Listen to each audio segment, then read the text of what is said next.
बिस्मिल्लाहिर्रहमानिर्रहीम।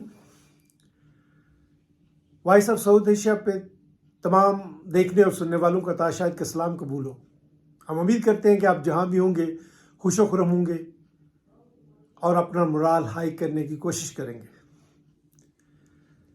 हमारा आज का मौजू पाकिस्तान के इलेक्शंस हैं और क्या ये इलेक्शन जो हैं इनके नतीजे में जो हुकूमत बनेगी वो मुस्तहकम होगी, क्या वो माशी मसाइल हल कर सकेगी, क्या वो अवाम के मसाइल हल कर सकेगी। हमने पहले ही अपने इलेक्शन के प्रोग्राम में आपको बताया था कि ये जो कुछ हुआ है, जिस तरह एक पार्टी को इलेक्शन में रोकने की कोशिश हुई है, इसके नतीजे में जो भी असम्बली बनेगी वो लूली लंगड़ी असम्बली होगी और वही हुआ है। हमारी प्रेडिक्शन के ऐन मुताबिक केपी में अब अगर इजाज़त मिली तो पीटीआई गवर्नमेंट बनाएगी और पंजाब में मुस्लिम लीग नून गवर्नमेंट बनाने जा रही है। वफाक में भी अगरचे सीटें तो किसी दूसरी पार्टी को ज़्यादा मिली हैं, लेकिन हुकूमत नवाज लीग बनाने में कामयाब हो जाएगी और इस तरह बलोचिस्तान में शायद पीपल्स पार्टी और सिंध में तो वो श्योर है कि वही बनाएंगे। अब ये जो मैंडेट भी मिला है या दिया गया है, इसमें 3 लोग शामिल हैं। उन 3 लोगों ने पाकिस्तान की न सिर्फ जगसाई की है, बल्कि पाकिस्तान को ऐसे मोड़ पे ला खड़ा किया है कि जहां स्टेट जो है वो एक कन्फ्यूजन का शिकार हो गई है कि किस तरह आगे मामलात को चलाएं। इस इलेक्शन के रिजल्ट को कोई तस्लीम भी नहीं कर रहा और ये पहली दफ़ा हुआ है कि न सिर्फ मुल्क में बल्कि गैर ममालिक में भी पाकिस्तान के रिजल्ट्स पर तशवीश का इज़हार किया जा रहा है। तो वो जो 3 लोग जो मुख्तलिफ ओहदों पे, बड़े बड़े ओहदों पे इस वक्त मौजूद हैं, उनके गलत फैसलों की वजह से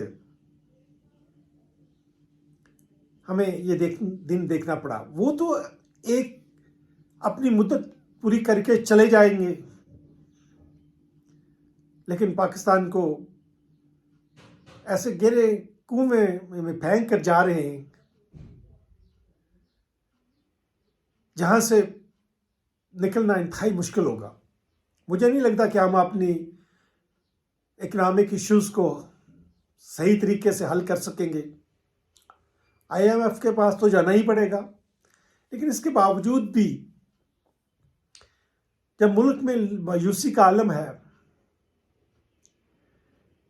और एक जमात के लोग कह रहे हैं कि जी हमारी सीटें इतनी होनी चाहिए थी, मैं 180 पर तो नहीं कहता, लेकिन 115-20 तो सीटें उनकी होनी चाहिए थी, और अगर 115-20 सीटें होती तो फिर मैंडेट तो नहीं का हुआ।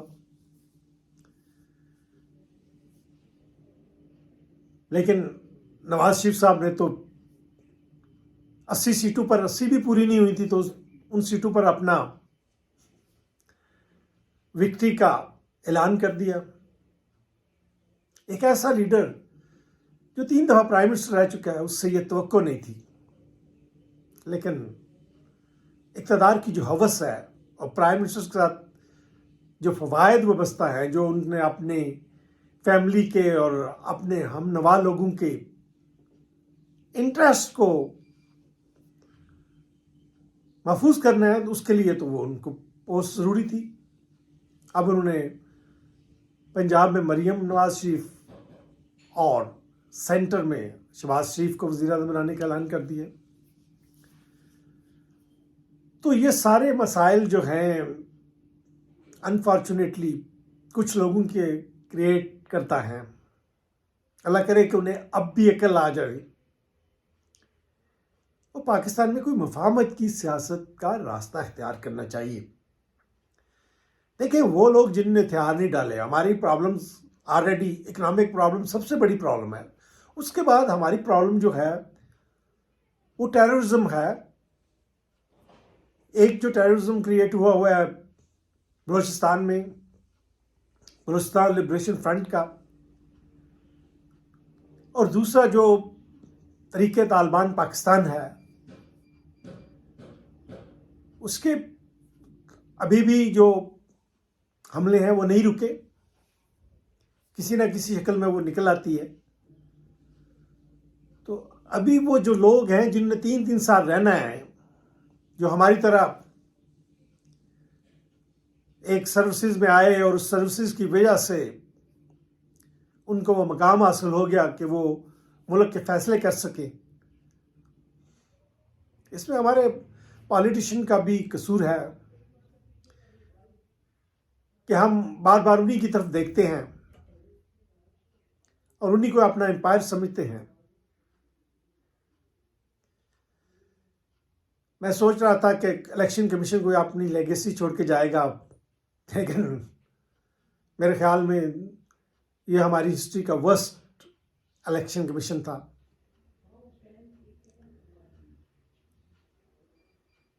और बाकी लोगों के बारे में तो हम बात नहीं करते, लेकिन उनको खुद सोचना चाहिए और समझना चाहिए कि वो मुल्क को किस तरफ लेके जाना चाहते हैं। क्या हमने अपने माजी से सबक नहीं सीखना? अभी भी वक्त है कि हम जिसका मैंडेट है उनको आने दें, उनके साथ मफाहमत करें और एक ऐसी हुकूमत बनाएं जो आगे चलकर अवाम के मसाइल हल करे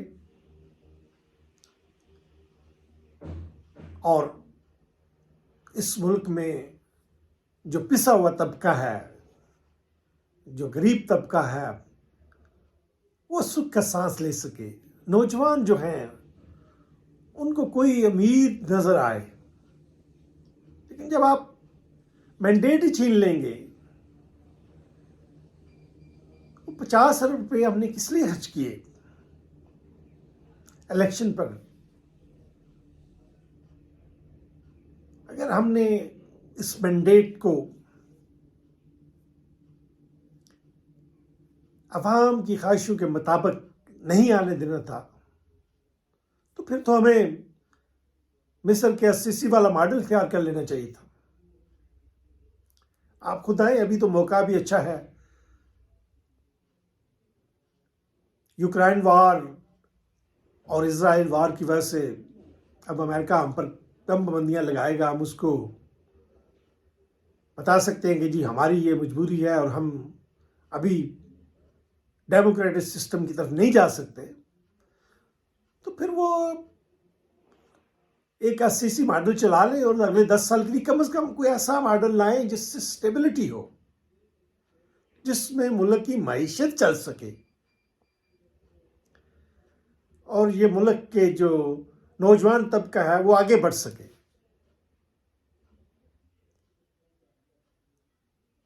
तो बहुत से सवालात हैं मैंडेट के बारे में भी, और अगली असम्बलियां किस तरह चलेंगी,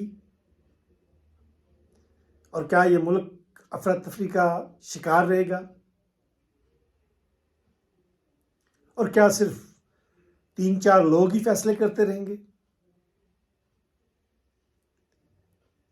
या हम एक नई सुबह की उम्मीद का सूरज तुलू हुए देखते हैं। ये तमाम सवालात हैं जिनके जवाबात हम उन्हीं लोगों से पूछते हैं जिन्होंने ये सारी स्टेज सजाई है, और जो आप खुद कन्फ्यूजन का शिकार हैं। लेकिन हम उम्मीद करते हैं कि बेटर सेंस वुड प्रिवेल और वो कोई ऐसा फैसला करेंगे जो मुल्क को आगे की तरफ ले जाए, ना कि मजीद पीछे ले जाए। इसी दुआ के साथ कि हमारे मुल्क में एक सही जमहूरी हुकूमत बने और हमारे नौजवानों के और हमारे आम लोगों के मसाइल हल हों और हमारी मईशत का पहिया चलता रहे। आपसे इजाज़त चाहता हूँ।